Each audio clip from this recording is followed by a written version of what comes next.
प्रभु राम देव भगवान अल्लाह खुदा ईश आदि नाम एक ही शक्ति के हैं। वो कैसा है, कहां है, कैसे मिलता है, किसने देखा है?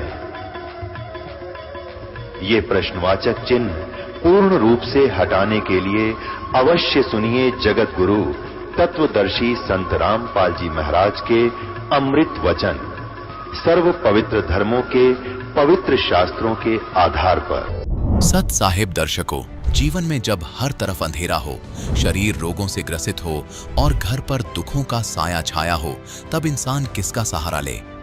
जी हां दर्शकों, कुछ ऐसा ही हुआ है मध्य प्रदेश के जिला भिंड की रहने वाली अनीता जी के साथ। इनका जीवन रोग, चिंता और आर्थिक तंगी से घिरा हुआ था। देवी देवताओं की पूजा, व्रत, उपवास, अनुष्ठान सब किया, पर नतीजा वही कष्ट पर कष्ट। लेकिन फिर अचानक एक दिन इन्हें मिली ज्ञान गंगा किताब और फिर वहीं से शुरू हुआ इनके जीवन का अद्भुत मोड़। दर्शकों, आप भी जानकर हैरान हो जाएंगे कि आखिर कैसे एक किताब ने इनकी जिंदगी बदल दी। आखिर कैसे इनको अपने दुखों से छुटकारा मिला।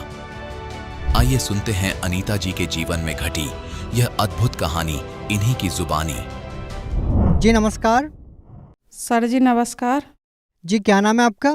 अनीता मेवलिया। अनीता जी कहाँ से आए आप? हम भिंड तहसील से आए। अनीता जी, संत रामपाल जी महाराज से नाम दीक्षा लेने से पहले आप क्या भक्ति साधना करते थे? हम सर जी जय दुर्गा की, काली की, मतलब सब देवी देवतन की भक्ति करते थे। और मतलब बहव लक्ष्मी को ज़्यादा, मतलब बहव लक्ष्मी को सब लोग बताते थे कि मतलब उनसे धन की प्राप्ति ज़्यादा होती है। तो सर जी हम उनको बहव लक्ष्मी को व्रत भी रहते थे हर हफ्ता में, और मतलब इन्हीं देवी देवतन की हम भक्ति करते थे ज़्यादा। मतलब हम दुर्गा की और काली माता की और मतलब बहव लक्ष्मी की व्रत रखते थे और उनकी भक्ति करते थे। तो जब आप इतनी सारी पूजाएं कर रहे थे, इतने सारे व्रत कर रहे थे, तो आप संत रामपाल जी महाराज जी की शरण में क्यों गए? सर जी संत रामपाल जी के शरण में हम इसलिए गए कि मतलब हमें कोई इनसे देवी देवता से लाभ भी नहीं हो रहा था। मतलब इतनी भक्ति करते करते भी हम मतलब कष्ट में थे। हमारे यहाँ बहुत कष्ट था। हम सर जी इतने कष्ट में थे कि हम एक एक पैसा के लाने तरसते थे, एक एक चीज़ के काज तरसते थे। और हम हमेशा अपनी मतलब इन्हीं देवी देवतन में आस्था रखते थे। और हमारे मतलब बहुत ज़्यादा दिक्कत थी, शरीर में भी दिक्कत थी, सब मतलब बहुत ज़्यादा दिक्कत थी हमको। तो अनीता जी, आपके ऊपर इतने सारे कष्ट थे, आप शारीरिक और आर्थिक रूप से बहुत परेशान थे, तो आपका जो ये कष्ट था वो कैसे निवारण हुआ? हमें एक हमारे मतलब हम सिलाई का काम करते थे, धीरे धीरे तो मतलब हुआ हमारे यहाँ कसमुटा आते हैं मतलब कोई सिलाने के लिए। तो ऐसे ही हमारे यहाँ एक संत रामपाल जी महाराज के शिष्य आए थे, तो उनने हमें ज्ञान गंगा किताब दी। ज्ञान गंगा किताब से हमने मतलब देखा, इतना भी पढ़े लिखे भी नहीं आते ज़्यादा, तो मतलब हमने देखो और सत्संग सुनो, समझो। फिर हमें ऐसे मतलब संत रामपाल जी महाराज से दीक्षा मिली। अनीता जी, जैसा कि आपने बताया कि पहले आप बहुत परेशान थे, तो आपकी जो परेशानियां थी, क्या संत रामपाल जी महाराज से नाम दीक्षा लेने के बाद आपकी वो परेशानियां ठीक हुई? हाँ सर जी, संत रामपाल जी महाराज से दीक्षा लेवे के बाद हमें इतने सारे लाभ, इतने मतलब बोलते बोलते हमारी जीभ भी खत्म हो जाएगी, मगर संत रामपाल जी महाराज के हम गुणगान नहीं कर सकते। हमें मालिक ने इतने सब कुछ दिया। आज हम एक एक चीज़ को दबाते, आज हम मालिक की दया से हमें इतने लाभ है कि हम बता भी नहीं सकते। हर रोज लाभ होते। परमात्मा बंदी छोड़ सतगुरु रामपाल जी महाराज हर दिन लाभ करते, हर चीज, कोई चीज की घर में कोई चीज की कमी नहीं है। क्या लाभ हुआ आपको? पहला लाभ तो मेरे शरीर में इतना कष्ट रहता था, यहाँ से लेकर यहाँ तक इतना दर्द रहता था, पेट में दर्द, मतलब शरीर से बहुत ज़्यादा अपाज थे, मतलब कुछ भी खड़े भी नहीं रह सकते थे 2 मिनट। बंदी छोड़ सतगुरु रामपाल जी महाराज की दया से आज हम कोसों चल सकते हैं, आज हम मतलब कुछ भी कर सकते हैं। हमारे कहीं पूरे शरीर में कहीं भी दर्द नहीं रहता, कुछ भी नहीं रहता, हमारा शरीर एकदम स्वस्थ रहता, बंदी छोड़ सतगुरु रामपाल जी महाराज की दया से एकदम अच्छे हैं। और लाभ हमारा बड़ा वाला लड़का है बंदी छोड़ सतगुरु रामपाल जी महाराज से, उनने दीक्षा भी नहीं ली है मगर हम ही भक्ति कर रहे हैं परमात्मा की दया से। तो उनको बीच में मतलब कहीं गांव में गए आते तो मालिक की दया से हम कभी साइकिल भी नहीं जुड़ती थी हमें, और आज बंदी छोड़ सतगुरु रामपाल जी महाराज की दया से गाड़ी घोड़ा 4 पहिया मतलब सब कुछ। तो गाड़ी से हमारा बड़ा वाला लड़का जा रहा था कहीं गांव में, तो मतलब बीच में से ट्रक आ तो वहाँ अंधेरा होगा तो वहाँ ने सोची कि मतलब हम और तेज गाड़ी आगे निकाल सकते हैं। तो निकारवे के चक्कर में इधर से मतलब बिरोलो आ गई, गाड़ी बड़ी वाली आ गई, तो वहाँ निकारवे क्वेश्चन करी तो वहाँ का पूरा पहिया ट्रक के नीचे। बंदी छोड़ सतगुरु रामपाल जी महाराज की दया से गाड़ी पूरी उठा के परमात्मा ने बीच सड़क पर रख दी। बच्चा ने आके बताया कि आज मम्मी, आज गुरुजी ने तुम कहती कि कैसे गुरुजी हम गलत थे, हम मतलब कुछ भी कहते रहते तुमसे, आज परमात्मा ने हमें बचाया और हमारी गाड़ी ऐसे उठा के बीच सड़क पर रख दी। आज आप भक्ति नहीं करती होती संत रामपाल जी की तो मतलब हम नहीं बचते मम्मी, ट्रक के नीचे बिल्कुल आ गए थे। तो परमात्मा की दंडवत करी, परमात्मा की शुक्रगुजार है मालिक ने इतने दर्द। वो छोटा वाला बच्चा मतलब दोनों भाइयों पे एक बुस्कट के पीछे साइड के पीछे झगड़ा होगा, थोड़ा सा एक दूसरे से खींचे तो मतलब बड़े वाले लड़का ने खींच के रखी तो उसके मतलब थोड़ा लग गया यहाँ, तो हमें थोड़ा काल का ऐसा झपट्टा लगा कि मतलब हमने उसको थप्पड़ मार दिया। एक थप्पड़ मार दिया तो छोटे वाले की इतनी उम्र नहीं थी, हाई स्कूल में पढ़ता था वह, तो बाहर ऐसी दुकान है तो वहाँ से वो लेके जहर लेके मतलब उसको डाई बोलते हैं, वो लेके आया, उसने घोर के पूरी पी ली सर जी, पूरी पी ली, गिलास हम तरह फेंक दिया पूरा। सर जी हमने कुछ भी नहीं किया रहा, हमने मालिक के संत रामपाल जी महाराज की दंडवत करी और हमें सतनाम मिला हुआ था तो हमने माला का सुमरन किया। मालिक दीपक की लाज रखिए दाता, जो हम भक्ति कर सके दीपक जला सके दाता, हम नहीं जानते कहाँ है कहाँ नहीं है। बंदी छोड़ सतगुरु रामपाल जी महाराज जी दया से जैसे मीराबाई का जहर का अमृत बना था, परमात्मा की दया से हमारे छोटे वाले बच्चे का जीवन दान दिया। मालिक कहीं बेहोश भी नहीं हुआ, एकमात्र बोतल लगी सरकारी अस्पताल में, कहीं भी मेरे 2 रुपए खर्च नहीं हुए। बंदी छोड़ सतगुरु जी महाराज की दया से जितने गुण गाऊं उतने कम है। परमात्मा की दया से बंदी छोड़ ने हमें इतने सुख दिए। और फिर हमें तीसरा मतलब हम यहाँ रहते थे गांव में, मेरे कोई सास ससुर भक्ति नहीं करते, हम अकेले करते थे 2 जने। तो हमारे मतलब घर पे दौरानी ख़त्म हो गई, जैसे फांसी लगा के वो ख़त्म हो गई, तो उसके माँ बाप ने हमें दहेज केस लगा दिया। बल्कि हम भिंड में रहते हैं, वो गाँव रहते हैं, तो मतलब हमें दहेज केस लगने के बाद उनने हमारी रिपोर्ट करी तो हमारा उनका बंदी छोड़ सतगुरु रामपाल जी महाराज ने नाम भी नहीं लाने दिया। नाम मेरा FIR में गुड्डी लिखवाया तो हमारा नाम अनीता है, उनने गुड्डी नाम लिखवाया तो हमारा कहीं भी कुछ भी, उनने हमसे 3 लाख रुपया मांगे कि आपको देने पड़ेंगे। तो हमने कही जब हमारा दोष ही नहीं है, कछु नहीं है, हमें परमात्मा बंदी छोड़ सतगुरु रामपाल जी महाराज पे पूरा विश्वास था कि हमने जब कुछ किया नहीं है तो हमारा कुछ भी नहीं होगा, हम तुम्हें 1 रुपए भी नहीं देंगे, हमारे परमात्मा हमें सेब बचाएंगे। तो परमात्मा सत्संग में कहते हैं कि जो तो को काटा वो है ताको, वो तो है फूल के फूल हैं, बाको है त्रिशूल। बंदी छोड़ सतगुरु रामपाल जी महाराज ने हमें ऐसे बचाया, कहीं भी हमने 1 रुपए खर्च नहीं किया। वो परमात्मा ने बाइज्जत बरी करवाया हमें, दोनों पति पत्नी को हमें इतने मतलब लगा दिया था। और मात चौथा लाभ जब मतलब बड़े बड़े लाभ बता रहा, छोटे तो परमात्मा हर दिन करते, हर समय करते। तो हमारे लड़के की मतलब नौकरी नहीं लग रही थी, हम मजदूर वर्ग से थे, तो मतलब हम पैसा के लिए मतलब बहुत ज़्यादा दिक्कत में रहते थे हमेशा। तो मतलब लड़का पढ़ा लिखा था, उसकी नौकरी जॉब भी नहीं लग रही थी कहीं, तो हम मतलब कहते रहते थे परमात्मा सत्संग में संत रामपाल जी बात बताते हैं कि बेटा भूखों को भोजन दे, कोढ़ी को काया दे, मतलब निर्धन को माया दे, बांझन को पुत्र दे। तो परमात्मा सब कुछ बताते थे। तो हम वही बाणी मतलब मालिक की याद रखते थे। तो हम भाई अपने लड़का से लड़का इंटरव्यू दे के आओ CRP को, तो उसमें मतलब आकर पूरा काम हो गया। और मेन लिस्ट होती है मतलब वो रुकी। तो हम ऐसे गए तो हमारे सामने मतलब एक दुकान है, तो दुकान के सामने एक मतलब गधा ऐसे डरो तो मतलब तो वो लाठी से मार रहा था हमारे सामने वाला कोई पड़ोसी। तो हमारे बच्चा देख के उसको हंस रहे थे। तो हमने कही कि तुम ऐसे हंस रहे सोनू आज इन्हें देख के, आप लाला भक्ति नहीं करोगे तो आपकी भी यही स्थिति होगी, आप भी गधा कुत्ता बनोगे। तो वो बोले एकदम बोला हमसे कि बन जान दे, हमें जो कुछ बनने हुआ सो बन जान दे, मगर हम गुरुजी की भक्ति नहीं करेंगे, क्योंकि तुम कहती हैं कि गुरुजी इतने लाभ देते, लला नौकरी लग जाएगी, जी लग जाएगी, हमारा काम रुका है।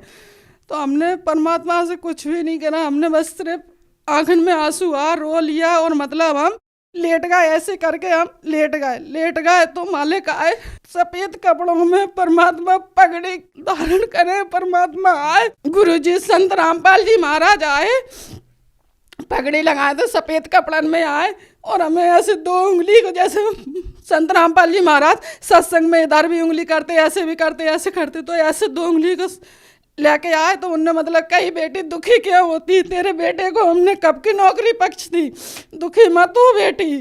तो संत रामपाल जी महाराज के हमने दंडवत करी उठ के, हमने कही बेटा आज परमात्मा संत रामपाल जी महाराज आए, बेटा तेरी नौकरी अब कोई नहीं रोक सकता।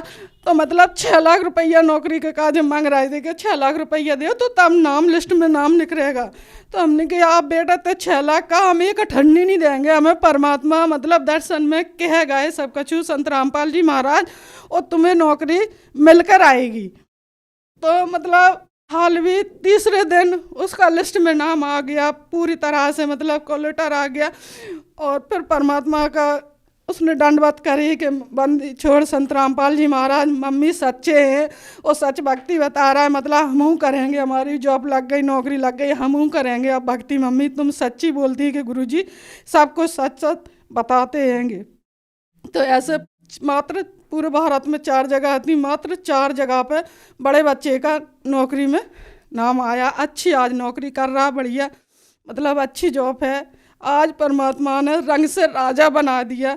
संत रामपाल जी महाराज ने, तो हम 1 रुपया को तवा रहते थे, आज बंदी छोड़ सतगुरु रामपाल जी महाराज ने सब कुछ दे रखा है। आज 4 पहिया की गाड़ी से घूम रहा है। बंदी छोड़ सतगुरु रामपाल जी महाराज की क्या क्या गुण गाए।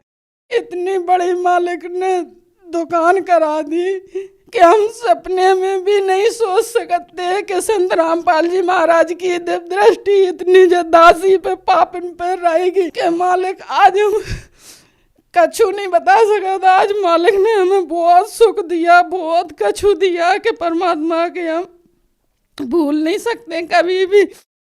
मालिक ने हमें रंग से राजा बनाया, कोड़ी को काया दी, इतना दर्द रहता था पैरों में कि हम बिल्कुल बता नहीं सकते, हमेशा हमें पैसे ही लगत रहते। और आज बंदी छोड़ सतगुरु रामपाल जी महाराज से सब कुछ अच्छा है, सब कुछ हर दिन रोज। और मतलब जब लड़के की शादी भी हुई है तो हम मालिक से कभी कुछ नहीं मांगते थे, क्योंकि हमारे परमात्मा के मतलब दहेज लेना देना सब कुछ मने। तो हमारा लड़का जुड़ा नहीं है तो हम मतलब हमेशा यही प्रार्थना करते थे कि बंदी छोड़ सतगुरु रामपाल जी महाराज हम कुछ नहीं करेंगे, मुझे लड़का भक्ति नहीं कर रहा तो हम मतलब कैसे शादी कर पाएंगे। तो हमने परमात्मा से प्रार्थना लगाई तो परमात्मा का आदेश आया कि बेटा तुम अपना नाम खंडित नहीं करना, बेटा नहीं कर रहा तो उसको कर लेना है। तो हम मालिक से यही विनती करत रहा है बंदी छोड़ सतगुरु रामपाल जी महाराज से कि मालिक आत्मा ऐसी आप है जो मतलब हमारे भक्ति का विरोध नहीं करे।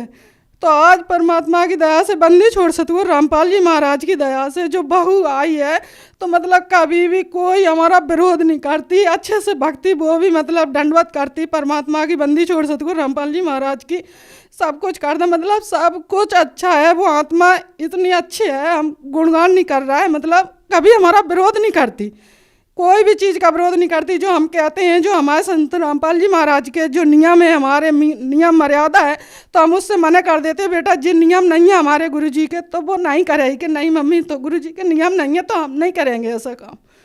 सब कुछ अच्छा है। अनीता जी, जैसा कि आपने बताया कि संत रामपाल जी महाराज से नाम दीक्षा लेने के बाद आपको इतने सारे लाभ मिले, तो आपकी तरह जो माताएं बहनें अभी भी परेशान हैं शारीरिक रूप से, आर्थिक रूप से, उन माताओं बहनों को आप क्या कहना चाहते हैं? हम उन माता बहनों को बस यही कहना चाहते हैं कि पूरी पृथ्वी पे, पूरे विश्व में संत हैं तो संत रामपाल जी महाराज हैं, तो उनसे नाम दीक्षा ले के आप भक्ति करोगी, शास्त्र अनुकूल भक्ति करोगी, तो आपको जब हमें लाभ हुए हैं तो आपको भी लाभ हो सकते हैं। सब कुछ मतलब परमात्मा देते हैं। जो श्रद्धालु संत रामपाल जी महाराज से नाम दीक्षा लेना चाहते हैं वो नाम दीक्षा कैसे ले सकते हैं? टीवी चैनल पर सत्संग संत रामपाल जी महाराज का आता है, तो वहाँ से अपन नंबर ले सकते हैं। मतलब फेसबुक और यूट्यूब पे सर्च करके संत रामपाल जी महाराज को, तो मतलब वहाँ से भी नंबर ले सकते हैं, मतलब भक्ति कर सकते हैं, नाम दीक्षा ले सकते हैं। जी धन्यवाद। सत साई। दर्शकों, अभी आपने सुने संत रामपाल जी महाराज से दीक्षा प्राप्त करके सुखी हुए भक्त के अनुभव।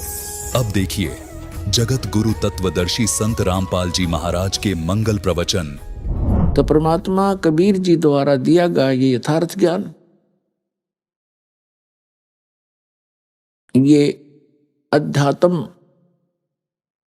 का सूर्य समझो, और जो अन्य ज्ञान आपने सुने थे, वेद ज्ञान को चांद समझो, अन्य जो पुराण वगैरह या अन्य उपनिषद वगैरह उनको सितारे समझो, और कबीर परमात्मा के ज्ञान को सूर्य समझो।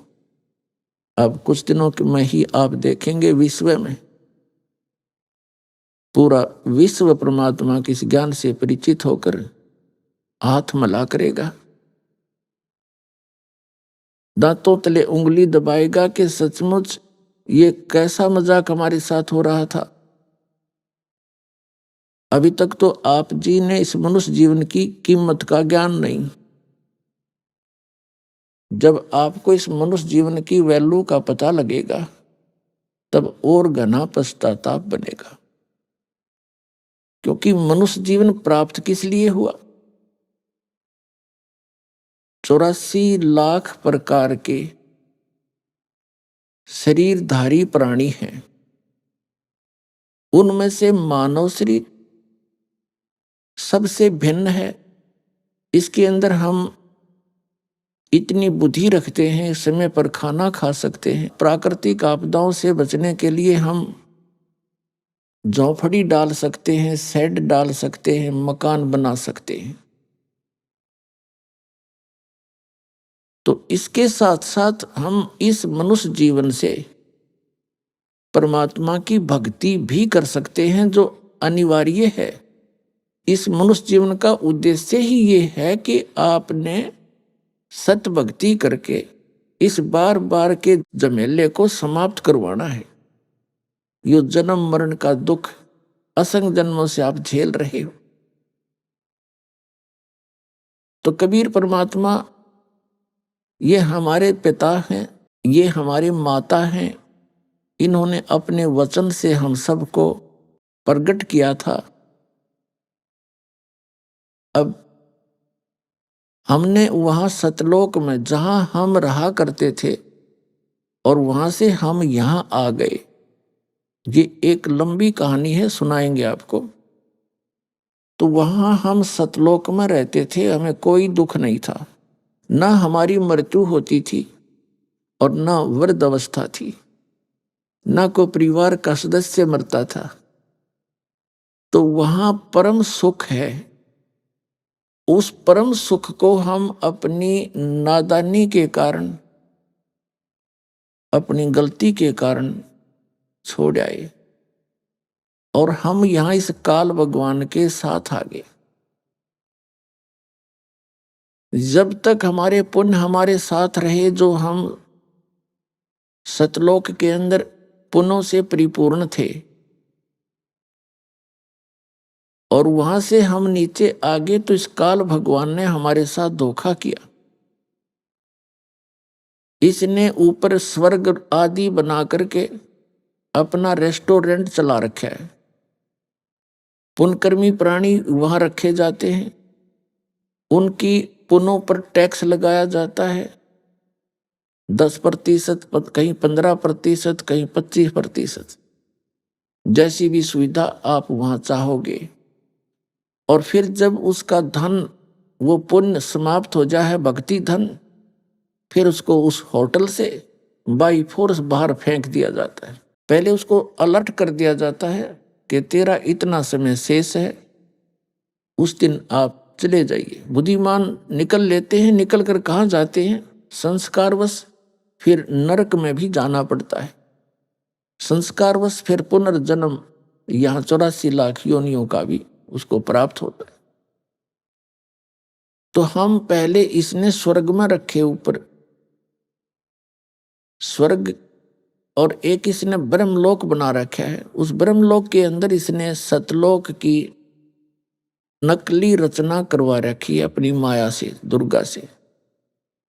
उसमें नकली सतलोक, डुप्लीकेट अलखलोक, फिर नकली अगमलोक और नकली अकैलोक की वहां एक झूठी रचना करवा रखी इस जीव को भ्रमित रखने के लिए। वो सब इसके होटल हैं। और हम सब पुनों का नाश करके अब फिर नीचे पटक दिए। जब हम भक्तिहीन हो गए तो परमात्मा ने दया करी हमारे ऊपर, इस काल को विवश कर दिया कि एक मनुष्य जीवन इन प्राणियों को अवश्य देना पड़ेगा इसको। ऐसा इसकी मजबूरी बना रखी है। वो कभी बताएंगे, अब डिटेल मैं नहीं बता पाऊंगा, इस समय सत्संग किसी और विषय पर। तो दया करी परमात्मा ने, तो यहां मनुष्य जीवन आपको मिल गया। अन्य योनियों में जो कष्ट पा रहे हैं वो पाते रहो, इसको कोई टेंशन नहीं।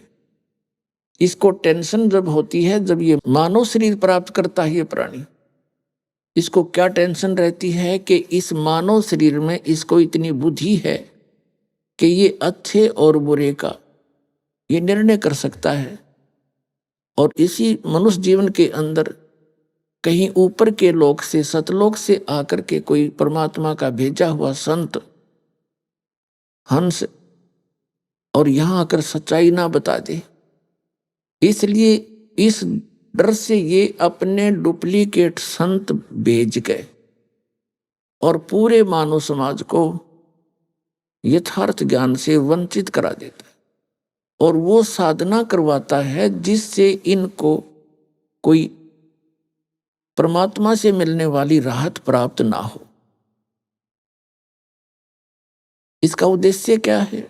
इसका उद्देश्य ये है कि ये सभी नास्तिक हो जाएं, और नास्तिक होने के बाद फिर ये भगवान की कोई चर्चा करेगा उसकी सुनेंगे ही नहीं। तो इस दृष्टिकोण से इसने ये सब अपना जाल फैला रखा है। और परमात्मा क्या चाहते हैं?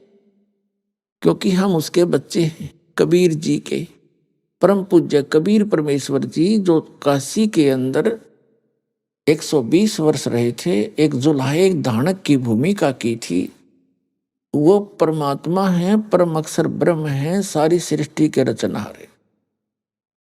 अब इस काल ने हमें इतना भ्रमित कर दिया कि हम लाल को तो भूल गए और कौड़ियों की कीमत इतनी बता दी, लाल से भी अधिक। हमने उन कौड़ियों की गठड़ी बांध ली और लाल को कूड़े में फेंक दिया। अब इस दास को भेजा जोरी बनाकर। इस दास ने परखा इस लाल को और आपके सामने वो परख दिखा दी, सदग्रंथों से प्रमाण दिखाए कि भगवान कैसा है, वो क्या करता है, उसकी कैसी लीलाएं करता है वो, और उसका प्रमाण कहाँ है। उन सदग्रंथों में दास ने प्रमाणित कर दिया जिनको आप सत माना करते थे। कौन कौन से?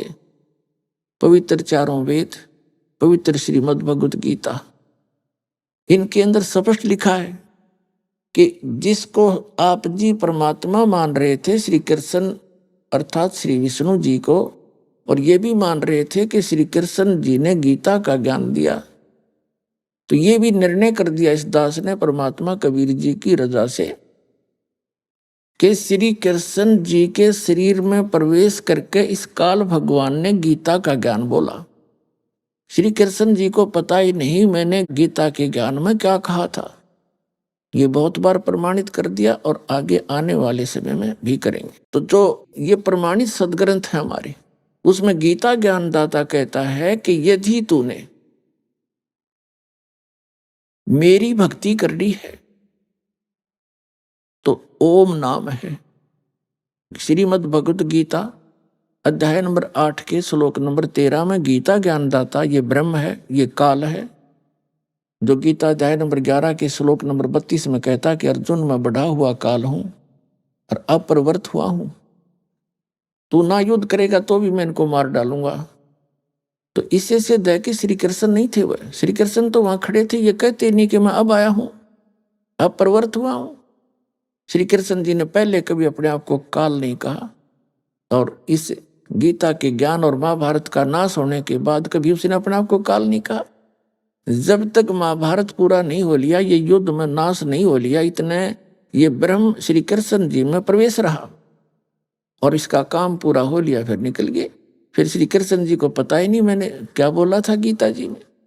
जैसे एक प्रेत आत्मा किसी के शरीर में प्रवेश करके ओरिजिनल आत्मा को दबा लेता है और स्वयं वहां अपनी ऊट पटांग बकवादें करता है, उसके निकल जाने के बाद ओरिजिनल आत्मा को कुछ ज्ञान नहीं होता मैंने बोला क्या था। दूसरे ही बताते हैं ऐसे बोल रहा था, ऐसे बोल रहा था, ऐसे बोल रहा। तो ये क्या कहता है कि मेरा तो एक ओम नाम है, नथिंग एल्स, और मेरी भक्ति करेगा तो मुझे प्राप्त होगा। लेकिन युद्ध भी करना ही पड़ेगा, और युद्ध करना पड़ेगा तो शांति कहाँ। श्रीमद् भगवत गीता अध्याय नंबर 18 के श्लोक नंबर 62 में कहा है कि तू सर्वभाव से उस परमेश्वर की शरण में जा, उसकी कृपा से ही तू परम शांति को और सनातन परम धाम को प्राप्त होगा। अब परम शांति के लिए तो वो अपने से अन्य किसी परमेश्वर की शरण में जाने के लिए कह रहा। तो जब तक जन्म और मृत्यु है परम शांति हो ही नहीं सकती। आप देखो गर्भ में दुख, परमात्मा ने बताया है कि मां के पेट में जो बच्चा होता है उसको उस दौरान इतना कष्ट होता है जैसे आजीवन व्यक्ति कुष्ठ रोग से गल कर मर जाए 50-60 वर्ष तक। जो उसको दुख होता है वो कष्ट उस बच्चे को होता है जब वो मां के गर्भ में रहता है, और उसके बाद फिर सारा जीवन कष्ट ही कष्ट। कभी रोग हो गया, फिर युवा हुआ, यहाँ निर्वाह का संकट, विवाह पहले, फिर विवाह का संकट, विवाह ना हुआ तो दुखी हो गया तो फिर माँ दुखी, संतान ना हुई तो दुखी, संतान हो गया फिर माँ दुखी, कोई मर गया, कोई बच गया, कोई बीमार है, कोई बकवाद कर रहा है, कुछ हो रहा है, और सारा कुछ ठीक भी लग रहा है, स्वयं मृत्यु हो जाती है, सब बच्चे बिलखते रह जाते हैं। तो यहां शांति नाम की चीज नहीं। और जो ओम का जाप करते हैं और ओम शांति कहते हैं, ओमकार शांति का तो खड़ा एक्सीडेंट है, कभी शांति हो ही नहीं सकती ओम से। ये तो खुद कहता है मेरा ओम नाम है, पर युद्ध करना पड़ेगा। शांति चाहिए तो उस परमेश्वर की शरण में जा, और उसके लिए इसने ऑप्शन छोड़ दिया है 4 अध्याय के 34वें श्लोक में श्रीमद् भगवत गीता में कि उन तत्वदर्शी संतों की खोज कर और उन तत्वदर्शी संतों से फिर वो तत्व ज्ञान जान समझ उनको दंडवत प्रणाम करने से और कपट छोड़कर नम्रता पूर्वक प्रश्न करने से वो तत्वदर्शी संत तुझे उस परमात्म तत्व का यानी तत्व ज्ञान का ज्ञान कराएंगे। वो तत्व ज्ञान कौन सा है? श्रीमद् भगवत गीता अध्याय नंबर 4 के श्लोक नंबर 32 में बताया है। यहां अनुवादकर्ताओं ने ये अज्ञानी थे, सारे तत्वज्ञानहीन प्राणी थे जिन्होंने अनुवाद करने की चेष्टा की, लेकिन जहां सही ज्ञान आना था उसके विपरीत अर्थ करके उसको सारा ही बदल दिया, सारा अर्थ ही खत्म कर दिया गीता जी का। एक ब्रह्मणे मुखे शब्द है 4थे अध्याय के 32वें श्लोक में श्रीमद् भगवत गीता के। तो इन अनुवादकर्ताओं ने ब्रह्मणे मुखे का अर्थ कर दिया वेद की वाणी में, और 17वें अध्याय के 23वें श्लोक में ब्रह्मणे शब्द है, इन्हीं अनुवादकर्ताओं के द्वारा उसका अनुवाद किया गया है सच्चिदानंद घन ब्रह्म। ब्रह्मणे माने सच्चिदानंद घन ब्रह्म, यानी परम अक्षर ब्रह्म, वो परमात्मा जिसकी शरण में जाने के लिए गीता ज्ञान दाता कहता है, और वो स्वयं आकर के यथार्थ ज्ञान बताता है। श्रीमद् भगवत गीता अध्याय नंबर 4 के श्लोक नंबर 32 में कहा है कि उस सच्चिदानंद घन ब्रह्म के मुख कमल से उच्चरित उस वाणी में यज्ञों की जानकारी, यज्ञ माने धार्मिक क्रियाओं की, अनुष्ठानों की, साधनाओं की जानकारी विस्तार के साथ कही गई है। वो तत्व ज्ञान है, उसको जानने के बाद फिर तेरे सारे कर्म समाप्त हो जाएंगे। उसके बारे में कहा है 4थे अध्याय के 34वें श्लोक में कि उस तत्व ज्ञान को तू तत्वदर्शी संतों के पास जाकर समझ, और वो तत्वदर्शी संत उस तत्व ज्ञान से परिचित होते हैं, फिर तुझे भी उससे परिचित करा देंगे। अब श्रीमद् भगवत गीता अध्याय नंबर 7 के श्लोक नंबर 29 में गीता ज्ञानदाता कहता है कि जो मेरे इस ज्ञान का आश्रय कर लेता है और तत्वदर्शी संत की खोज कर लेता है, वो व्यक्ति केवल जरा और मरण से छूटने का ही प्रयत्न करते हैं। अब दूसरे शब्दों में ये कहा है कि जो व्यक्ति मेरे इस ज्ञान को आश्रय कर लेते हैं और जो केवल जरा और मरण से, जरा माने बुढ़ापे का दुख, जरा और मरण के दुख से, मरण माने मृत्यु, इस दुख से छूटने का ही प्रयत्न करते हैं, वे ब्रह्म तत्वविदु और कृष्णम अध्यात्म कर्म च अखिलम। कहते हैं जरा मरण मोक्षाय माम आश्रित यतन्ति ये ते ब्रह्म तत्वविदु कृष्णम अध्यात्म च कर्म च अखिलम। जो जरा और मरण से ही छूटने का प्रयत्न करते हैं, यहाँ की किसी वस्तु की इच्छा नहीं रखते, उनको ज्ञान हो जाता है कि ये सब नाशवान है, मनुष्य जीवन केवल परमात्मा प्राप्ति और मोक्ष कराने के लिए ही मिला है, और उस मोक्ष से ही हमें परम शांति होगी, और वो मोक्ष का साधन तत्वदर्शी संतों के पास होता है। तो वो उस तत्वदर्शी संतों की शरण में चले गए होते हैं, तो जिस कारण से वो तत्ब्रह्म विदु उस परमात्मा को, उस परमेश्वर को जानते हैं और सारे अध्यात्म ज्ञान से परिचित हैं और सभी कर्मों से वो परिचित है, और वही व्यक्ति जरा और मरण से छूटने का प्रयत्न करते हैं।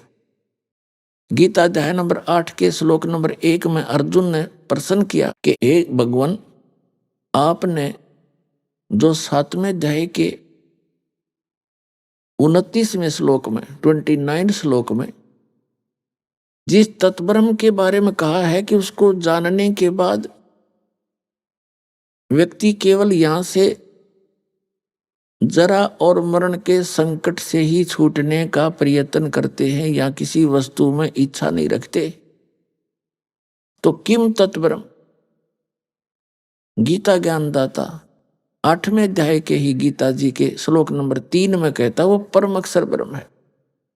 8वें अध्याय के 5 और 7 श्लोक में ये अपनी साधना को कहता है, मेरी भक्ति कर, युद्ध भी कर और मेरा स्मरण भी कर। 8वें अध्याय के 13वें श्लोक में ये अपना मंत्र बता देता है कि ओम इति एकाक्षरम ब्रह्म विवहारण माम अनुसमरण ये परियाति तजंदेहम सयाति परमाम गतिम। मुझ ब्रह्म का एक ओम मंत्र है, ओम अक्षर, नथिंग एल्स।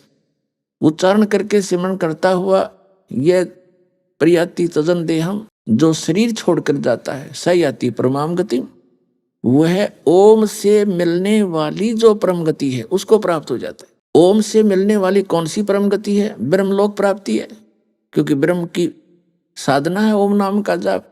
ब्रह्म ये काल है। तो इसने 8वें अध्याय के 16वें श्लोक में स्पष्ट किया है कि ब्रह्मलोक में गए हुए प्राणी भी फिर जन्म मृत्यु माते। इसमें अनुवादकर्ताओं ने फिर गड़बड़ी कर दी है। अनुवाद किया है कि मुझे प्राप्त होकर अर्जुन पुनर्जन्म नहीं होता। नहीं, उसका अर्थ ये बनता है न विद्यते। विद्य धातु जो है, ये विद्यते अर्थ विद्य धातु से बना है, जिसे विद्या का ज्ञान होता है। विद्य माने जानना। जो ये नहीं जानते कि मुझे प्राप्त होकर भी पुनर्जन्म होगा, तो वो प्राणी मेरी साधना करके ब्रह्मलोक चले जाते हैं, और ब्रह्मलोक में गए हुए प्राणी भी पुनरावर्ती, वो फिर भी जन्म मृत्यु माते। यदि इन अनुवादकों के इस अनुवाद को हम सत्य माने, एक तरफ तो ये कह रहा है कि ब्रह्मलोक में गए हुए प्राणी भी पुनर्वर्ती माते हैं, और फिर ये कहे कि मुझे प्राप्त होकर फिर पुनर्जन्म नहीं होता, तो फिर ये गीता जी के 3-4 श्लोक गलत सिद्ध हो जाते हैं। दूसरे अध्याय के गीता जी के श्लोक नंबर 12 में कहा है कि अर्जुन, ऐसा नहीं है कि पहले तेरा और मेरा जन्म नहीं था, या आगे हम ना होंगे। अर्थात तू पहले भी जन्मा था, मेरा भी जन्म था, आगे भी हम जन्मते मरते रहेंगे। दूसरे अध्याय के 17वें श्लोक में कहा कि अविनाशी तो उसको जान जिसको मारने में कोई सक्षम नहीं है, और जिसने सब ब्रह्मांडों की रचना की है, वो गीता ज्ञानदाता से अन्य है। चौथे अध्याय के 5 और 9 श्लोक में गीता ज्ञानदाता कहता है कि अर्जुन, तेरे और मेरे बहुत जन्म हो चुके, तू नहीं जानता, मैं जानता हूं। और 9वें श्लोक में कहा है कि मेरे कर्म और जन्म दिव्य है, अलौकिक है। फिर श्रीमद् भगवत गीता अध्याय नंबर 10 के श्लोक नंबर 2 में गीता ज्ञानदाता कहता है कि अर्जुन, मेरी उत्पत्ति को न ते देवता लोग जानते, ये ब्रह्मा विष्णु महेश, और न ये ऋषि, क्योंकि ये सब मेरे से उत्पन्न हुए हैं। अब पिता की उत्पत्ति को पुत्र यानी संतान कैसे जाने, पुत्र और पुत्री? पिता की उत्पत्ति, डेट ऑफ बर्थ, जन्म तिथि को पिता का पिता बता सकता है, दादाजी। तो वो सबके जो पिता हैं, कबीर परमात्मा, हम सबके जनक हैं, इनके भी वही जनक है। उन्होंने आके इनकी उत्पत्ति बताई है कि इस ब्रह्म का जन्म ऐसे हुआ था, और कैसे इसके कर्म और जन्म अलौकिक हैं, ये भी उस परमेश्वर ने ज्ञान दिया। तो इससे सिद्ध हुआ कि ये भी जन्म मृत्यु के अंदर है, और इसके उपासक भी। जब तक जन्म और मृत्यु है तो शांति नहीं। पुण्यात्मों, हम तत्व ज्ञान के अभाव से यहां डले ढोरे हैं। सारा दिन आजीवन एक रोजी रोटी निर्वाह के लिए बर्बाद करके चले जाते हैं, और यही पूरा नहीं होता। और हम जैसे परिवार भी आपका है, अच्छी संतान, नेक संतान प्राप्त है, और आप बड़े अच्छी तरह सेट हो उनके लिए, उनके साथ बड़े प्यार से रह रहे हो, देख कितना अच्छा लग रहा है। और एक सेकंड में मृत्यु हो जा, आपकी भी हो सकती है, आपके बच्चों की भी हो सकती है। फिर क्या हुआ? ये खाक सुख है। कबीर साहब कहते हैं, झूठे सुख को सुख है ये मान रहा मनमोद, ये सकल चबीना काल का, कुछ मुख में कुछ गोद। कुछ को तो डेली खा रहा है, देखते हो, रोज पढ़ो समाचार पत्रों में, देखो सबसे ज्यादा मरने वालों की खबरें होंगी। वैसे भी कहीं देख लो, को बीमारी से हॉस्पिटलों में रोजाना कितनी सब जाते हैं, और बाकियों को पाल रहा है, गोदी में खिला रहा है। ये तेरा बेटा, ये तेरी बेटी, ये तेरी कार, ये तेरी कोठी। मूर्ख बना रखा है, 1 मिनट में मृत्यु कर देता है। चल, तेरा कुछ नहीं, मूर्ख, आ मेरे पीछे पीछे। वहां तपस्या पे भूल कर 1 लाख को डेली खाता है। अब परमात्मा ने आकर किसका जाल समझाया कि झूठे सुख को सुख कहे ये मान रहा मनमोद, ये सकल चबीना काल का, ये कुछ मुख में कुछ गोद। एक व्यक्ति के 3 पुत्र थे, एक की मृत्यु होगी, हाहाकार मच रहा। सांत्वना व्यक्त करने के लिए, शोक व्यक्त करने के लिए बहुत से रिलेटिव कुल के लोग आ रहे थे। जब वो बहुत बुरी तरह दुखी था, उसको सांत्वना देते हुए कहा कि देख भाई, यहाँ तो सभी के साथ ये हो रहा है, इसकी इतना दुख ना माने। देखो इस व्यक्ति का इकलौता पुत्र था और वो भी मारा गया, इसने भी अपना दिल डांटा, शांति कर। तो उस व्यक्ति को राहत मिली, रोना बंद किया ये सोचकर कि हे भगवान, इससे तो मैं ही ठीक हूं, इसका तो बेचारे का इकलौता पुत्र था वो भी गया, इसके पास तो कुछ भी नहीं रहा, मेरे दो तो बचे हुए हैं। तो ऐसे उसने सुख महसूस किया। तो के खाक सुख हुआ वो, क्या वो पुत्र वापस आ गया? तो हम ऐसे दूसरे को घना दुखी देखकर उस अपने आड़े थोड़े दुख को सुख मान रहे हैं। परमात्मा कहते हैं यह सुख नाम की 21 ब्रह्मांड में वस्तु नहीं है। हम बूरा की बोरी छोड़े, बूरा की बोरी सतलोक में, और हम आगे यहाँ नमक की मंडी में। एक जैसी वैसी ही है वो बूरा भी, कलर में ऐसा ही है नमक। हम इन नमक की बोरियों में वो बूरा खोज रहे हैं। 7 जन्म भी ना पावे वहां तो बूरा की बोरियों में पावेगी, और वो सतलोक में है। एक यहाँ कोई किसी लोक में नहीं है, जो किसी प्रकार का आप यहाँ पर सुख मान के उसकी खोज में लगे रहो। वो सुख तो वही है जहां वो विद्यमान है, तो वहां जाने से ही मिलेगा वो। अपने आत्माओं, अभी तक हमारे कोई जितने भी संत मिले हैं ये लल्लो पत्तो करनीय थे, इन आप ज्ञान नहीं। इन्होंने तो चेले बनाने का शौक है, घने हो जा बस मेरी प्रभुता हो जाएगी। आप भी नरक में जाएंगे और शिष्यों को भी साथ घसीट ले जाएंगे। अब परमात्मा के सभी बच्चे हैं, ये संत भी उसी के बच्चे हैं, और वो भी परमात्मा के लिए चले थे। ज्ञान उनको मिला नहीं, अभिमान अवश्य मिल गया उनको। संत महंत बन गए, आचार्य शंकराचार्य बन गए। कख का इनको पता नहीं, भक्ति मार्ग ये जानते नहीं, यथार्थ भक्ति ज्ञान इनको नहीं। एक भाषा जान लेते हैं, अटपट करके दुनिया को मूर्ख बना लेते हैं। अब तत्व ज्ञान से हीन प्राणी चाहे कितनी संस्कृत जानता हो और कितना एजुकेटेड हो, और चाहे इंजीनियर हो चाहे डॉक्टर हो, यदि उसने सद्भक्ति नहीं की तो जीवन नष्ट है उसका, ये मनुष्य जीवन बर्बाद हो जाएगा। अब परमात्मा ने आकर यह दया बख्शी है। 600 वर्ष पहले स्वयं परमात्मा ने यह सच्चाई कही थी, स्वयं कबीर भगवान ने, या फिर उनसे परिचित उन महापुरुषों ने ढोल के डंके पर यह ज्ञान दिया था, जिन्होंने परमात्मा को साक्षात देखा था और सचखंड सतलोक में गए थे। जो सतलोक के अंदर परमात्मा उन महापुरुषों को लेकर गए थे, अपना परिचय कराया था और उनको वापस भेज दिया था। वो दृढ़ भक्त थे, वो सूरवीर थे, परमात्मा के एक विशेष कृपा पात्र थे। तो उनको परमात्मा सचखंड लेकर गया, फिर उनको वापस छोड़ दिया। उनके बाद उनका जीवन बदल गया और परमात्मा की सच्चाई को ढोल के डंके पर जगह जगह जाकर कहा। कोई मानो ना मानो, वो कहा करते हैं सच्ची। तो अब वो सेवा इस दास को दी है। अब जैसे किन किन महापुरुषों को इस दास से पहले परमात्मा का साक्षात्कार हुआ था। आदरणीय धर्मदास साहिब जी गांव बांधोगढ़ वाले, उनको परमात्मा मिले थे और वह भी हमारी तरह यही लोक वेद के आधार से साधना कर रहे थे। रामकृष्ण शंकर भगवान का जाप जपया करते थे। एक गुरु भी बना रखे थे रूपदास जी, वैष्णव परंपरा के।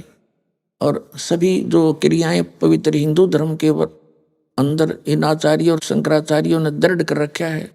श्री राम, श्री कृष्ण और भगवान शिव की भक्ति करो, तीर्थों पर जाओ, मंदिरों की पूजा करो, मूर्तियां रखो, ये सब एकादशी का व्रत रखो, श्राद्ध करो। ये सारी की सारी लोक वेद है, दंत कथा है, शास्त्र विदिता का मनमाना आचरण है। वो सभी कर रहा था। परमात्मा सतलोक से चलकर आते। परमात्मा 3 स्थिति में हम सबको संभालते हैं। यही कबीर परमात्मा हमें 3 स्थिति में हमें संभालते हैं। एक स्थिति में ये सतलोक में रहते हैं, वहां इनका मनुष्य सदृश शरीर है। जैसे पवित्र बाइबल में उत्पत्ति ग्रंथ में लिखा है कि प्रभु ने, यीशु परमात्मा ने मनुष्य बनाए और मनुष्यों को अपना जैसा बनाया, नर और नारी करके उनकी उत्पत्ति की। तो भगवान कैसा? भगवान भी मनुष्य सदृश है जो उसने अपने जैसे बनाए। और किसी भी ईसाई धर्म के उस पुण्यात्मा को पूछ कर देखो कि परमात्मा कैसा है, वो कहेगा गॉड इज फॉर्मलेस, परमात्मा निराकार है। फिर खाक पढ़ा तुमने अपने इन सदग्रंथों को, तो एजुकेटेड हो गए ऐसी बात करते हो। पवित्र बाइबल की उत्पत्ति ग्रंथ में पढ़ कर देखो, उसमें स्पष्ट लिखा कि परमात्मा मनुष्य सदृश है और उसने अपने जैसे मनुष्यों को उत्पन्न किया है। अभी आपने सुने संत रामपाल जी महाराज के मंगल प्रवचन। आइए अब सुनते हैं संत रामपाल जी महाराज से नाम दीक्षा लेकर सतभक्ति करके अद्भुत लाभ प्राप्त करने वाले अनुयायी के विचार। दर्शकों, कहते हैं देश की युवा पीढ़ी ही देश का भविष्य होती है। जब युवा सशक्त और शिक्षित हो तो उनका यह मूल कर्तव्य बन जाता है कि वह समाज में सकारात्मक बदलाव लाएं और सत्य को जांच परख कर सही निर्णय लें। ऐसा ही एक शिक्षित युवा होने के नाते अपने जीवन में सही निर्णय लिया है फरीदाबाद हरियाणा के युवा शत्रुघ्न तेवतिया जी ने। पहले यह कोई भक्ति नहीं करते थे या यूं कहें कि अन्य युवाओं की तरह नास्तिक की श्रेणी में थे, परंतु फिर इन्होंने अन्य युवाओं से हटकर शिक्षा का सही लाभ उठाते हुए धार्मिक सदग्रंथों को खंगाला और अध्यात्म की सही राह अपनाया। शत्रुघ्न जी ने संत की पहचान उसकी वेशभूषा और सुनी सुनाई बातों से न कर उनके सच्चे ज्ञान से की और तत्वदर्शी संत रामपाल जी महाराज जी को गुरु बनाया, जिसके फलस्वरूप इन्हें शिक्षा का सही लाभ भी मिला, या यूं कहें परमात्मा की विशेष कृपा से इनके जीवन में चमत्कारिक लाभ भी आए। अब आप स्वयं सुनिए भगवान के अस्तित्व को पहचान कर सत्य मार्ग पर चल रहे इस युवा के अनुभव की ये प्रेरणादायक कहानी। सर नमस्कार। नमस्कार सर। सर क्या नाम है आपका? शत्रुघ्न तेवतिया। सर कहाँ से आए हैं आप? सर फरीदाबाद हरियाणा। सर हम आपसे जानना चाहेंगे कि संत रामपाल जी महाराज से नाम दीक्षा आपने कब ली? सर मैंने नाम दीक्षा ली थी 2013 जनवरी 31 तारीख को। संत रामपाल जी महाराज से नाम दीक्षा लेने से पहले क्या आप कोई भक्ति साधना करते थे? सर मैं भक्ति नहीं करता था, लेकिन मेरे परिवार वाले एक जगह भक्ति जरूर करते थे। वो कोई संत उन्होंने बना रखे थे, गोपालानंद उनका नाम है। उनका भी ज्ञान मैंने देखा था अच्छे से, क्या वो बताते थे क्या नहीं करते थे, क्योंकि घर वाले जैसे मम्मी पापा फॉलो कर रहे थे तो मैं वो भी देखता था उनके मेरे को मंत्र भी पता थे। उन्होंने दिए थे ओम नमो भगवते वासुदेवाय, ये मंत्र का था, जाप करते रहना, इससे तुम्हारा ठीक रहेगा। ऐसा नहीं है, वो संत भी वो भी ठीक थे, पर वो अपने लेवल पे ठीक थे। वो अपनी पूंजी ख़त्म कर रहे थे, हमको सुख दे रहे थे, थोड़े बहुत जैसे हो जाते हैं लाभ, बस इतना ही था। मेरा कभी ना दिल किया वो भक्ति करने का, ना अंदर से कुछ ऐसी आस्था आई कि हाँ भाई करो भक्ति। सर क्या करते हैं आप? सर मैं अभी MBA कर रहा हूँ MET यूनिवर्सिटी से नोएडा, और अपना बिजनेस साथ साथ चलाता हूँ हेल्थ का।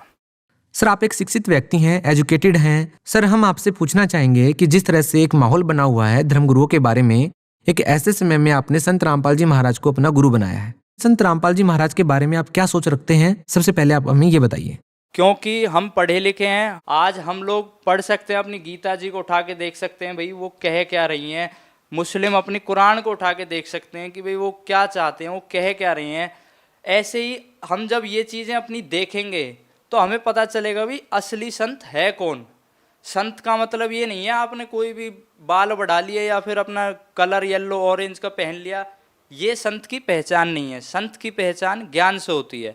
अब हमारे पढ़े लिखे होने का एक यही फायदा रह गया है कि भाई हम पढ़ सकते हैं कि हाँ लिखा क्या है। सर सवाल यहाँ पर यह भी उठता है कि बहुत सारे लोग ऐसे हैं जो भगवान के अस्तित्व को ही मानने से गुरेज करते हैं, क्योंकि उन्हें नहीं लगता कि किसी संत के आशीर्वाद देने से बीमारियां ठीक हो जाती है। उन्हें नहीं लगता कि किसी संत के आशीर्वाद देने से नशा छूट जाता है।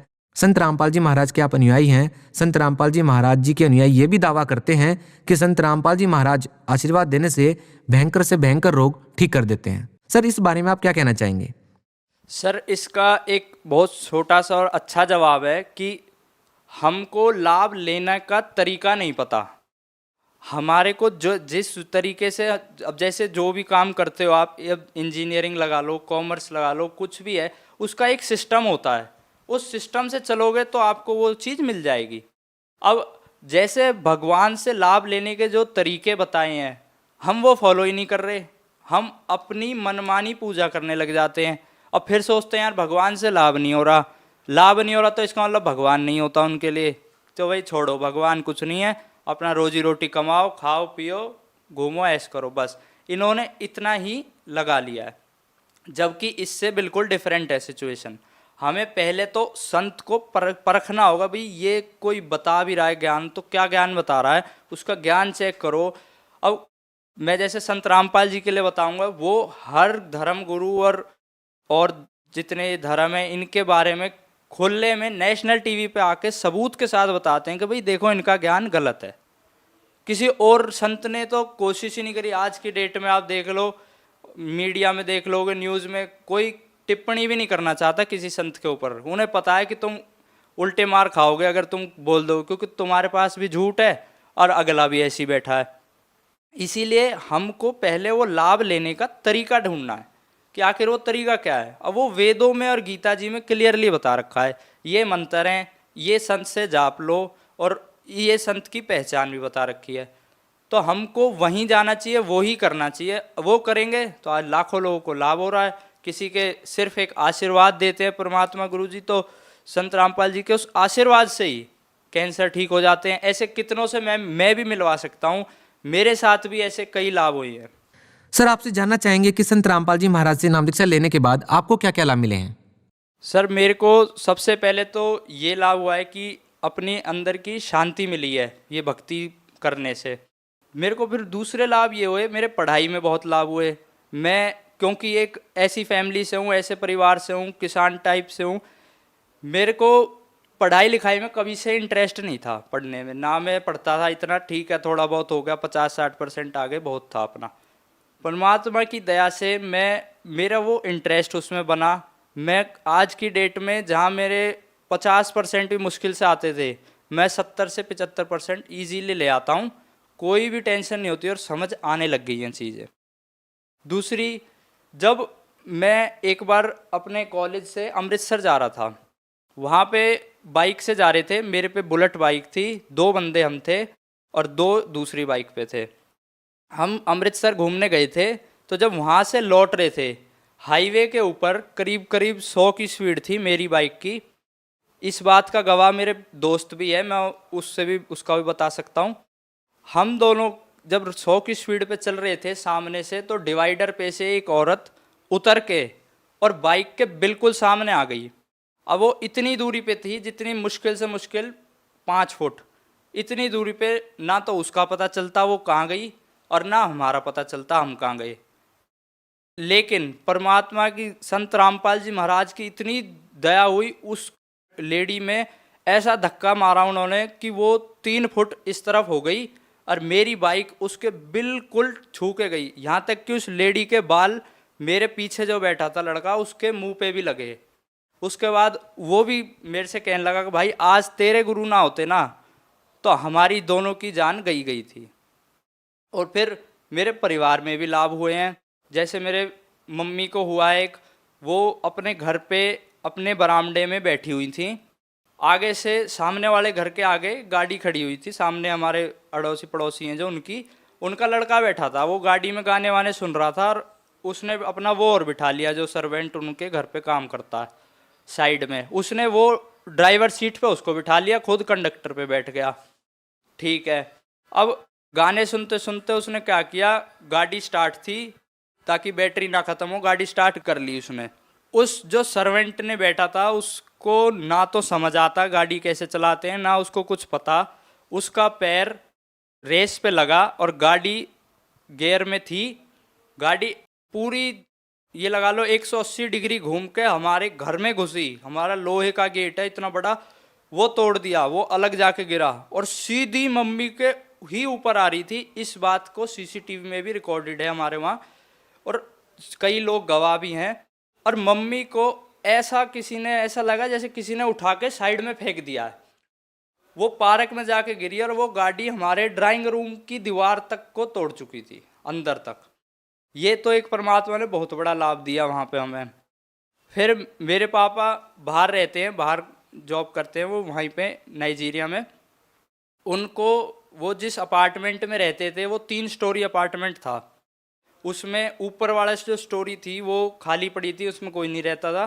नीचे वाले में पापा रहते थे अकेले और उनके जो 1-2 ड्राइवर वगैरह बस। वो जब नहाने के लिए अपने बाथरूम में गए थे तो वहाँ एक शावर वाला होता है छोटा सा, जिसको पकड़ के आदमी आराम से नहा लेता। उस शावर को उन्होंने पकड़ा था तो पता नहीं कहाँ से क्या ऊपर फॉल्ट था जो वायरिंग में, उस शावर में करंट आ गया था। परमात्मा ने ऐसी दया करी कि यहाँ से पकड़ लिया था हाथ किसी ने उनका, और उनको महसूस हो रहा है कि किसी ने हाथ टाइटली पकड़ रखा है। उसके बाद निशान तक रह गया था उनके। करंट सिर्फ और सिर्फ इतने हाथ में था, इससे आगे पूरी बॉडी में कोई करंट नहीं। उसके बाद उन्होंने लकड़ी का डंडा उठाया और उस शावर को छोड़ा, और ये हाथ उनका अगले 1-2 घंटे तक काम भी नहीं किया था। ये तो उनको बहुत लाभ हुआ। ऐसी मेरी दादी हैं, वो उनको नाम उन्होंने भी ले रखा है, पर वो क्योंकि बहुत एज्ड हैं तो भूल जाती हैं वो कोई भी चीज़। उनका पैर टूट गया था तो उसका ऑपरेशन होना था, यहाँ RR हॉस्पिटल आर्मी का है दिल्ली में। उनका ब्लड प्रेशर इतना ज़्यादा था कि डॉक्टरों ने कह दी थी हम ऑपरेशन नहीं कर सकते इस टाइम, आपको अभी रुकना ही पड़ेगा हमें। और वो गोली भी दे रहे थे बीपी की कि कम हो जाए, और नहीं हुआ कम। फिर हमने गुरुजी से आश्रम में प्रार्थना लगवाई कि परमात्मा ये ऐसे ऐसे हो गया है। वहाँ से गुरुजी ने कहा कोई बात नहीं, करवा लो। उसी टाइम ये लगा लो उनका बीपी भी नॉर्मल आ गया और ऑपरेशन भी सक्सेसफुल हो गया। ये तो भगत जी मेरे को वैसे लाभ हुए, फाइनेंशियली इतने लाभ हुए हैं कि मतलब कोई कमी नहीं छोड़ी थी। परमात्मा ने पूरा दिखा दिया कि तुम्हें कहाँ तक मैं पहुँचा सकता हूँ। एक मतलब 1-2 लाख रुपए की कहीं इनकम किसी की हो रही है और उसकी सीधा 10 लाख तक पहुँचा देना, ये परमात्मा के सिवा कोई नहीं कर सकता। उसके बाद हमें वो लाभ हुआ है। फिर हमारे घर में आपस में झगड़े ख़त्म हुए हैं, कई आपस में बिल्कुल प्यार से रहने लगे हैं। और लोग भी हैं जो आके देखते हैं, हाँ भाई तुम्हारा तो यार नियम ऐसे हैं, तुम कैसे कर लेते हो, तुम्हारा तो ले नहीं सकते, दे नहीं सकते। फिर उन्हें समझाते भी हैं, वो भी समझते हैं हाँ भाई बात तो तुम्हारी लॉजिकल तो ठीक है कि हाँ ऐसे नहीं करना चाहिए। सर, आप उन युवाओं को क्या कहना चाहेंगे जो लोग संत रामपाल जी महाराज को समझने में देरी करते हैं, कहीं ना कहीं वो समझने में नाकाम रहे हैं? आपकी बातों से लगता है कि आप सही कह रहे हैं। आप उन लोगों को क्या संदेश देना चाहते हैं, कैसे उनको समझाएंगे आप? जी, मेरे खुद के कई ऐसे दोस्त हैं जो मेरी ही उम्र के हैं और इस बात पे मेरे से काफ़ी बार उनकी चर्चा भी हुई है कि भाई ये आखिर शत्रुघ्न तू इतना समझदार लड़का है, तू इनको क्यों मानता है? फिर मैं उनको समझाने बैठता हूँ, भाई देखो वो कहते हैं यार ये भक्ति वक्ति तू अभी क्यों कर रहा है, बुढ़ापे में कर लियो। मैंने के बुढ़ापे में चलने जोगे नहीं रहोगे तुम, भक्ति तो बहुत दूर की बात, ऐसी दुर्गति होगी अपने घर के बूढ़े देख लो। फिर वो कहते हैं यार कह तो सही रहा है पर अभी हमें ना काम धाम और इनमें लगे रहने दे।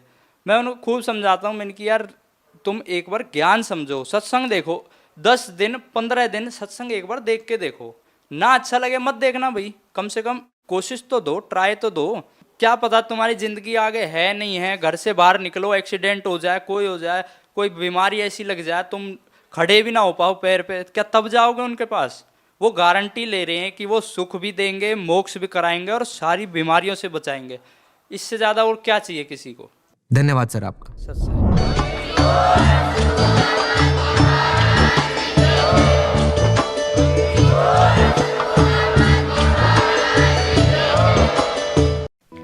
आप सुन रहे थे जगत गुरु तत्वदर्शी संत रामपाल जी महाराज के मंगल प्रवचन।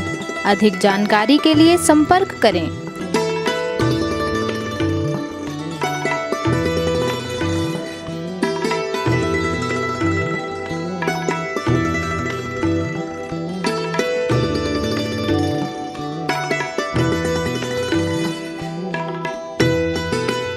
जगत गुरु तत्वदर्शी संत रामपाल रामपाल जी महाराज जी के पावन सानिध्य में भक्ति की अलख जगाने तथा श्रद्धालुओं को सत्य भक्ति मार्ग का रास्ता दिखाने हेतु कनाडा के लोकप्रिय चैनल द TVNRI चैनल पर जगत गुरु तत्वदर्शी संत रामपाल जी महाराज जी के मंगल प्रवचनों का प्रसारण प्रतिदिन सुबह 7:30 बजे से 8:30 बजे तक तथा रात्रि 7:30 बजे से 8:30 बजे तक किया जा रहा है। इस सत्य भक्ति मार्ग को अपनाने के लिए अधिक से अधिक सत्संग प्रसारण देखें। इस सत्संग प्रवचन का सीधा प्रसारण संत रामपाल जी महाराज लाइव सत्संग YouTube चैनल और जगत गुरु संत रामपाल जी महाराज Facebook पेज पर भी देख सकते हैं।